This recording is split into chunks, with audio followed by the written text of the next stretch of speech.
Hello everyone, कैसे हैं आप सभी लोग। बहुत बहुत स्वागत है आप सभी का हमारे यूट्यूब चैनल जीके जम इग्नाइट योर ब्रेन में, जहाँ हम करते हैं अपने ब्रेन की एक्सरसाइज।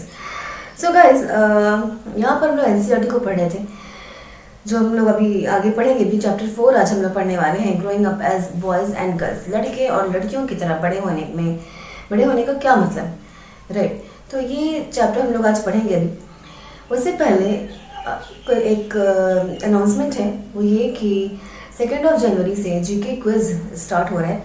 5 बजे ही टाइम रहेगा, शाम 5 बजे से 15 क्वेश्चन पर डे हम लोग यहाँ पर डिस्कस करेंगे।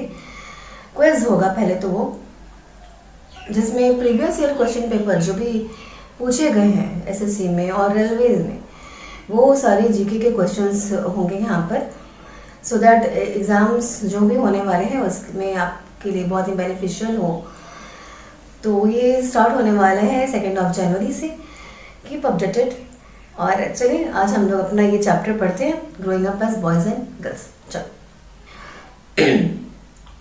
बीइंग अ बॉय और a girl is an important part one's identity. सबसे बड़ी बात, पहली बात तो यही होती है ना, आइडेंटिटी का बहुत इंपॉर्टेंट पार्ट है कि आप लड़के हो या लड़की हो। The society we grow up in teaches us what kind of behavior is acceptable for boys and girls, what boys and girls can do or what cannot do। जिस सोसाइटी में हम लोग रहते हैं वहाँ स्पेसिफिक चीज़ें फिक्स, जैसे mentality जो है ना, सबका फिक्स हो गया कि अच्छा लड़कियाँ हैं तो इनको ऐसे होना चाहिए, लड़के हैं तो इनको इस तरह से रहना चाहिए। तो ये चीज़ें हैं ना जो एक फिक्स मेंटालिटी है लोगों की हमारी सोसाइटी में। लड़कियों को कैसे रहना चाहिए, लड़कों को कैसे रहना चाहिए, राइट। लड़कियाँ क्या कर सकती हैं, लड़के क्या नहीं कर सकते हैं, क्या कर सकते हैं, इस तरह की चीज़ें फिक्स है हमारी सोसाइटी में। We often grow up thinking that these things are exactly the same everywhere. और हम हमेशा जिस माहौल में हम बड़े हो रहे हैं, जिस माहौल में भी हम रहे हैं, हमेशा यही सोच कर रहते हैं कि हर जगह ऐसा ही होता होगा, right. But do all societies look at boys and girls in the same way. पर बात तो वही है ना कि क्या हर सोसाइटी लड़के और लड़कियों को एक ही नज़रिए से देखती है। मतलब जैसे कि हमारे यहाँ हमारे सोसाइटी में जैसा सोचा जाता है, क्या उस तरह से हर सोसाइटी में सोचा जाता है क्या? We will try and answer this question in this chapter. यही चीज़ें हम इस चैप्टर में पढ़ने वाले हैं। We will also look at how the different roles assign to boy and girls prepare them for the future role as men and women. अलग अलग जो भी चीज़ें लड़के और लड़कियों को सिखाई जाती हैं बचपन से लेकर बड़े होने तक, वो as a man and women उनमें उनको कैसे उनके लुक को डिफाइन करते हैं as a man and women. क्योंकि जो भी हम सीखेंगे वही तो हम अपने आगे कमिंग जनरेशन को सिखाएंगे ना। तो वही चीज़ें हैं कि हम यही देखेंगे कि कैसे फ्यूचर में as a role of man and women जो भी हमें सिखाया जाता है वो उसको आगे लेकर कैसे जाते हैं। We will learn that most societies value men and women differently। हमने पढ़ा है, जाना भी है, देखा भी होगा आप लोगों ने कि बहुत सारी ऐसी सोसाइटीज़ होती हैं जहाँ पे मेन और वुमेन को, लड़कों को लड़कियों को अलग अलग डिफरेंटली जज किया जाता है। तो कुछ चीज़ें हैं जो लड़के कर सकते हैं तो वो सही है, लड़कियाँ कर रही हैं तो वो चीज़ें गलत है। कुछ चीज़ें हैं कि लड़कियाँ अगर घर में हैं, बैठी हैं, तो उनके लिए फिर भी वो उनको बोला जाता है कि हाँ ठीक है, कोई बात नहीं, लड़की है, घर में है। अगर वही लड़के बैठेंगे तो उनको पता नहीं टीज़ करने लगते हैं लोग कि भाई चूड़ी पहन ले, घर पे बैठ जाओ, पता नहीं। तो ऐसा नहीं है कि सिर्फ लड़कियां ही चीज़ों को मतलब डिफरेंटली जज किया जाता है, लड़कियों को ही। लड़कों को भी कई मामलों में बहुत सारी चीज़ों का सामना करना पड़ता है, right. This chapter will also examine how inequalities between men and women emerge in the area of work। जहाँ जो वर्किंग एरिया जो होता है वहाँ पर कैसे जो इनइक्वालिटी है वो होती है लड़कों और लड़कियों में, वो भी हम इस चैप्टर में देखेंगे। तो ये चीज़ें तो हैं कि इस चैप्टर में हम लोग क्या क्या देखने वाले हैं। तो चलो स्टार्ट करते हैं chapter. Growing up in Samoa in 1920। अभी उस मूवी की बात नहीं हो रही है, 1920 हॉरर मूवी, ये 1920 की बात हो रही है। समोआ एक जगह है, आइलैंड है, ठीक है, वहाँ की बात हो रही है। Going up in Samoa in 1920 में समोआ में बड़े होना, वहाँ के बच्चों के बारे में, वहाँ पे लोग कैसे रहते हैं, कैसे क्या तरीका है उनके सोचने का। चलो देखते हैं उसके बारे में क्या क्या बताया हुआ है यहाँ पर। The Samoa Islands are part of a large group of small islands in the southern part of the Pacific Ocean. Pacific Ocean के southern part में, दक्षिणी भाग जो है, southern part जो है, वहाँ का ये island का एक छोटा सा large group है, ठीक है, part है, ठीक है, large group of small island, एक small island है southern part में, किसके southern part में, Pacific Ocean के दक्षिणी भाग में, southern part में एक स्मॉल ग्रुप ऑफ आइलैंड है, उसका ही एक पार्ट है Samoa island. In the 1920 according to research reports on Samoa society के रिसर्च पर children did not go to school. 1920 में स्कूल नहीं जाते थे बच्चे. They learn many things such as how to take care of children, do household work from older children and from adult. वो छोटी छोटी चीज़ें घर में ही सीखा करते थे, जैसे घर का ख्याल कैसे रखा जाता है ना, बच्चों का की देखभाल कैसे की जाती है, यही सब वो सीखा करते थे अपने से बड़े बच्चों से, या फिर जो उनके एडल्ट्स होते थे उनसे वो सीखा करते थे. Fishing was a very important activity on the island. वहाँ पर वो आइलैंड है तो जाहिर सी बात है फिशिंग का तो वहाँ का बेसिक एक्टिविटी हो गई है ना. Young people therefore learn to undertake long fishing expeditions. Young people जो है वो लंबे लंबे फिशिंग एक्सपीडिशंस जो रहते थे वो करना, कितने देर देर तक कैसे फिशिंग करते हैं, कैसे, मतलब इसी को एक एक्सपीरियंस्ड होते थे, उसी में एक्सपीरियंस हो जाते थे सीखते सीखते. But they learn these things at different point in the children. लेकिन वो अपने चाइल्डहुड के अलग अलग लेवल पर अलग अलग चीज़ें सीखा करते थे, है ना. कि जब छोटे बच्चे हैं तो उनको दूर तक जाना नहीं सिखाया जाता होगा शायद, कि कहीं डूब ना जाए पानी वानी में, राइट. तो उनके अलग अलग चाइल्डहुड में अलग अलग लेवल पर उनको अलग अलग चीज़ें जो है वो सिखाई जाती थी. छोटे बच्चों को छोटी छोटी चीज़ सिखाई जाती होंगी, है ना, राइट. कि कैसे घर का ख्याल रखना है, चीज़ों को कैसे सही से रखना है. छोटे छोटे बच्चों का थोड़े बड़े होते होंगे तो घर में जो छोटे बच्चे हैं उनका कैसे ख्याल रखा जाता है. फिर और थोड़े बड़े होते होंगे तो बताया जाता होगा कि फिशिंग के बारे में बताया जाता होगा. फिर दूर तक फिशिंग करना बताया जाता होगा, तो लेवल वाइज उनको बताया जाता था, right. Growing up male in Madhya Pradesh in 1960 में मध्य प्रदेश में growing up as a male क्या होता था, कैसे वो देख लेते हैं यहाँ पर हम लोग. The following is adapted from an account of experience on being in a small town in Madhya Pradesh in 1960 में मध्य प्रदेश की एक छोटे से जगह से ये एक रिपोर्ट जो है वो लिया गया है. फ्रॉम क्लास 6 ऑनवर्ड, 6 से आगे, boys and girls went to separate schools. Boys और गर्ल्स जो है वो अलग अलग स्कूल में फिर जाने लगते थे. The girls school was design very differently from the boys school. Girls का जो स्कूल था वो बॉयज़ के स्कूल से बहुत ही अलग तरीके से जो है वो बनाया जाता था. ये कहाँ की बात हो रही है, मध्य प्रदेश की बात हो रही है, जो 1960 के अकॉर्डिंग यहाँ पे लिया गया है. They had a central courtyard where they played in total seclusion and safety from the outside world. वहाँ पे लड़कियों का जो स्कूल हुआ करता था 1960 में, तब मध्य प्रदेश में सेंट्रल में ही, स्कूल के बीच में ही उनके खेलने की जगह भी होती थी, जहाँ पे वो पूरी सेफ्टी, पूरी सुरक्षा के साथ जो है वो वहाँ पर खेल सके. The boys school had no such courtyards boys, ठीक है, बॉयज स्कूल में ऐसा कोई कोर्टयार्ड वगैरह नहीं होता था. एंड आवर प्लेग्राउंड में किसी लड़के ने बताया ये, क्योंकि यहाँ पे ये टॉपिक भी है, growing up male in Madhya Pradesh in 1960, right. No such courtyard and our playground was just a big place attached to the school. और उनका जो प्लेग्राउंड हुआ करता था, बॉयज़ का जो प्लेग्राउंड हुआ करता था, वो एक स्कूल से ही नियर बाय, स्कूल के नियर बाय ही या स्कूल से चिपका हुआ ही एक बड़ा सा प्लेग्राउंड था, वहीं पर ये लोग जो है वो खेला करते थे. Every evening once school was over, हर शाम जब स्कूल ओवर हो जाता था, the boys watched as hundreds of school girls crowded the narrow street. बहुत सारे बॉयज एंड गर्ल्स होते थे, एक पतली सी गली से वो निकलती रहती थी. As these girls walk on the street, they look so purposeful. वो जब गलियों से गुजरती थी तो बहुत पर्पसफुल लगती थी, मतलब उनका एक मोटो है कि मतलब घर जाना है, बहुत ही व्हाट कैन आई से, जैसे गर्ल्स का जो girls as a girls manner एक बहुत ही मैनरफुल तरीके में वो चलती रहती थी, राइट। पर्पसफुल होना था कि उनको घर जाना है, इधर उधर नहीं देखना है, बहुत कुछ जो सोसाइटी में हमारे सिखाया जाता है। और वो भी 1960 की बात है ये तो you can imagine better. Okay, this was unlike the boys who used the street as a place of stand around idling to play, to try out tricks with their bicycles. ये लड़कों की जो जब वो लड़के स्कूल से लौटते थे तो उनसे बहुत अलग होता करता था। जब लड़के स्ट्रीट पर चल रहे हैं, रोड पर चल रहे हैं, सड़क पर चल रहे हैं, तो वो क्या बाइसाइकिल से अपने कुछ स्टंट्स दिखाते हुए चल रहे हैं, राइट। खेलते हुए चल रहे हैं, कूदते हुए चल रहे हैं, बातें करते हुए, तो वो उनसे थोड़ी अलग तरह से वो चलती होती थी।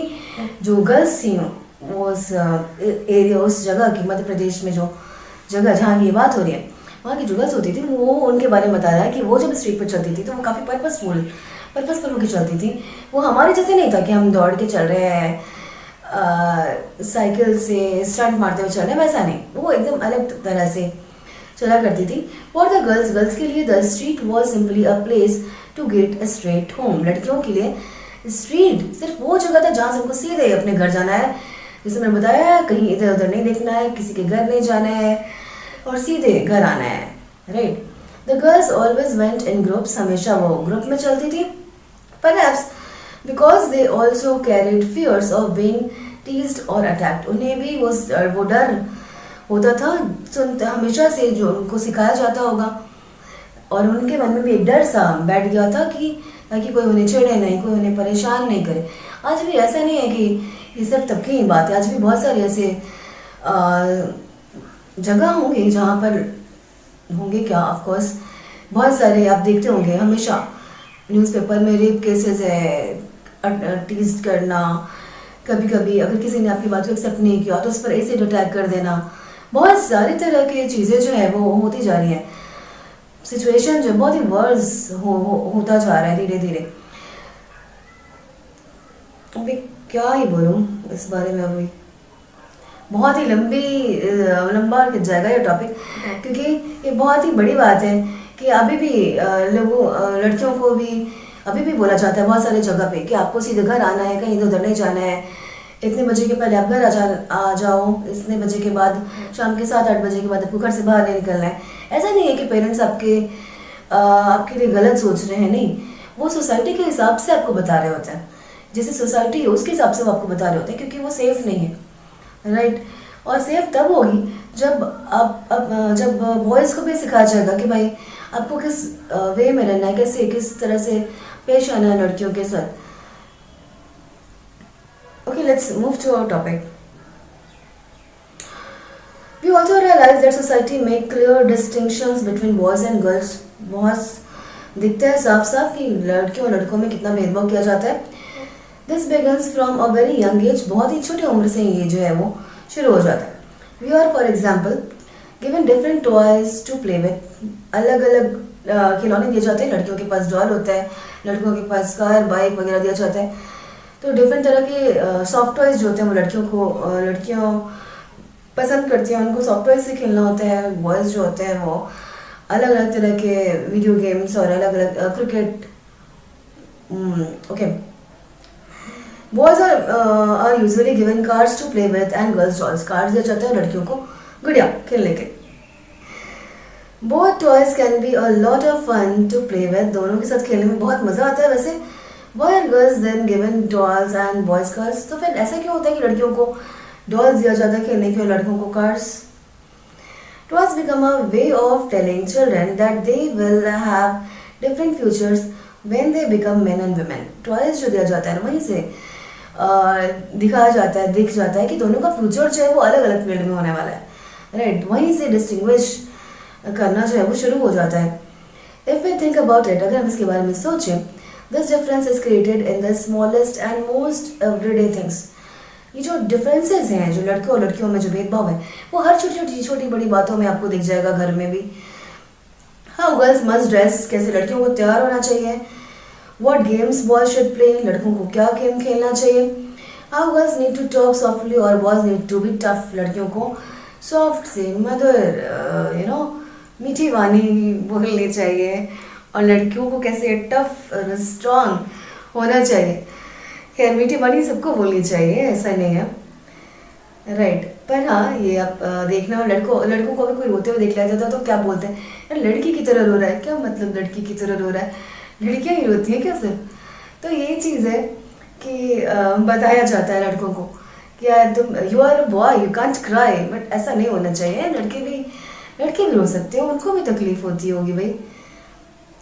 Later in life, this affect the subject we can study or the careers we can choose। और ये बाद में क्या होता है कि जो सब्जेक्ट्स चूज कर रहे हैं, जो करियर चूज कर रहे हैं, यही सारे डिफरेंस जाके वो आगे में धीरे धीरे करके उन्हीं चीज़ों में इंटरेस्ट बढ़ जाता है, जो चीज़ें उनको हमेशा से सिखाई जाती हैं, हमेशा से बताई जाती हैं, और धीरे धीरे ये उनके करियर पर भी इफेक्ट डालता है ये चीज़ें। In most societies including our own, हमारे खुद की सोसाइटी को भी इंक्लूड करें तो the roles men and women play or the work they do are not valued equally। जो men और women जो काम करते हैं उनको एक तरह का इम्पोर्टेंस, एक तरह का वैल्यू जो है वो नहीं दिया जाता है हमारी खुद की सोसाइटी में भी। men and women do not have the same status। men और women का सेम स्टेटस नहीं होता है। let us look at how the difference exists in the work done by men and women। क्या कैसे डिफरेंस होता है? एक स्टोरी है, my mother does not work, right. एक स्टोरी है जो एक कार्टून की तरह दिया हुआ है, चलो देखते हैं इसमें। माँ, we are going on a school exclusion, हम एक स्कूल एक्सक्लूजन पर जा रहे हैं। Rosie ma'am need volunteers, Rosie ma'am को वॉलंटियर की जरूरत है। Can't you take a holiday from office and volunteer, आप ऑफिस से छुट्टी नहीं ले सकती क्या? ये एक बच्ची है अपनी माँ से पूछ रही है कि हम लोग स्कूल एक्सक्लूजन पर जा रहे हैं, बाहर ले जा रहे हैं लोगों को, तो रोजी मैम को वॉलंटियर की ज़रूरत है, तो क्या आप एक दिन के लिए छुट्टी नहीं ले सकती? Harmeet's mother always comes for exclusion because she doesn't work. Harmeet की माँ हमेशा वॉलंटियर की जाती है क्योंकि वो कुछ काम नहीं करती। सो नानी, how can you say that? तुम ऐसे कैसे कह सकती हो? You know that Jaspreet aunty is up at 5 AM every day doing all the house work. जो हरमीत की मॉम जिसके बारे में वो बात कर रही है कि वो तो कुछ काम करती ही नहीं है, तो उनके बारे में इसकी माँ ने बोला कि तुम ऐसा कैसे कर सकती हो, वो सुबह 5 बजे उठती हैं और सारे घर का काम करती हैं, right. At the Singh's house, Singh's के हाउस पर, Harsharan, Sonali thinks that your wife is not a working person. Sonali को लगता है कि तुम्हारी वाइफ जो है वो काम नहीं करती है। But isn't that correct aunty? My mother is a house wife से डज नॉट वर्क। तो उसने बोला कि हाँ आंटी ये सही तो बोल रही है, मेरी मेरी माँ जो है वो हाउसवाइफ है, वो काम नहीं करती है। Next morning 7:30 AM, oh God look at the time, where is my bag purse, why aren't the children ready? How would I know, मुझे कैसे पता रहेगा? I am on strike, remember मैं स्ट्राइक पर हूँ। उसने बोला, इसने क्या बोला कि what fun, we will take care of everything tomorrow with papa. तो इसने बोला कि ठीक है एक काम करते हैं कि इसने बोला कि एक काम करते हैं, कल मैं स्ट्राइक पर चली जाती हूँ और तुम लोग सारा काम अपना खुद से संभाल लो। जिसके बारे में मेरे बारे में तब बोल रहा हूँ कि मैं कोई काम नहीं करती, सोनाली की उसकी मॉम ने बोला। तो बोला कि ठीक है एक काम करती हूँ, कल मैं स्ट्राइक पर चली जाती हूँ, तुम लोग सारा काम खुद से मैनेज कर लो। सुबह सुबह सारे रश में, oh no that's a school bus, I will have to drop them in a car. पूरा इसमें दिखाया हुआ है कि कैसे इसकी माँ, जिसके बारे में वो लोग बोल रहे थे कि वो हाउसवाइफ है, वो तो कुछ काम ही नहीं करती है, तो उनके स्ट्राइक पर जाने से इतना फर्क पड़ा कि वो लोग ना समय पे रेडी हुए, ना समय पे कोई स्कूल जा पाया, ना ही समय पे ऑफिस के लिए निकल पाया उसके husband, right. Now I will give you some, okay. Harmeet, where on earth art lives? Hey, I wonder if they still believe I don't work. मुझे लग रहा है कि अभी भी उन्हें लगता है क्या कि मैं काम नहीं करती हूँ। And now I have to remind them, अब उन्हें रिमाइंड याद दिलाना पड़ेगा that चाचा जी and चाची जी are coming for dinner। अब वो उनको ये भी याद दिलाना पड़ेगा कि चाचा चाची जो है वो डिनर पर आ रहे हैं, और क्योंकि वो स्ट्राइक पर है तो वो कोई काम नहीं करने वाली, right. Valuing housework, Harmeet's family did not think that the work Jasmeet dead with in the house was real work. Harmeet की फैमिली जो है वो ये नहीं मानती थी कि जो जसमीत काम करती है वो वो कोई काम भी है क्या, वो तो बस घर पे है, घर पे काम कर रही है थोड़ा बहुत। This feeling is not unique to their families. कोई अलग बात नहीं है उनकी फैमिलीज में। Across the world the main responsibility for house work and caregiving tasks like looking after the family, especially children, the elderly and sick member lies with women. ये कोई बड़ी बात नहीं है कि जितने भी पूरे अक्रॉस द वर्ल्ड घर के जितने भी काम है वो सारा किस पर होता है, सारा एक वुमेन के सर पर ही होता है। चाहे वो किसी बीमार की देखभाल करना हुआ, चाहे वो घर का ब्रेकफास्ट बनाना हुआ, चाहे वो घर की क्लीनिंग हुई, कुछ भी हो, वो सारा काम एक वुमेन ही करती है। Yet, as we have seen, जैसे कि हमने देखा, उनके काम को इम्पोर्टेंस नहीं दिया जाता। उन्हें लगता है कि वो काम नहीं करती हैं, राइट? उन्हें काम को रिकॉग्नाइज नहीं किया जाता है। It is also assume that this is something that comes naturally to women. उनको लगता है कि ये तो नेचुरल सी बात है, ये तो काम ही है लड़कियों का, ये तो औरतों का काम ही है, ये तो इनको करना ही है, इसमें कौन सी बड़ी बात, right? It therefore does not have to be paid for, इसके लिए कोई पैसे भी नहीं मिलते, वो तो बस कही जा रही है। And society D values this work, और घर के काम को हमारा जो समाज है, हमारी जो सोसाइटी है, वो वैल्यू नहीं करती है, right? Now life's of domestic worker जो घर में काम करते हैं, उनकी लाइफ के बारे में, उनकी जिंदगी के बारे में यहाँ पर बताया हुआ है। इन द स्टोरी अबव, इस स्टोरी में Harmeet mother was not the only one who did the house work. Harmeet की माँ सिर्फ एक इकलौती नहीं है जो घर का काम जो है वो करती हैं, और भी ऐसे लोग हैं, और भी ऐसी सोसाइटी में महिलाएं हैं जो घर के काम में लगी हुई हैं, लेकिन फिर भी उनके काम को रिकॉग्नाइज नहीं किया जाता है, उनके काम को वैल्यू नहीं किया जाता है ना? चलो, इसके बारे में हम लोग डोमेस्टिक वर्कर्स की लाइफ के बारे में हम लोग नेक्स्ट क्लास में पढ़ेंगे, राइट? तब तक के लिए ta-ta bye bye, see you, take care.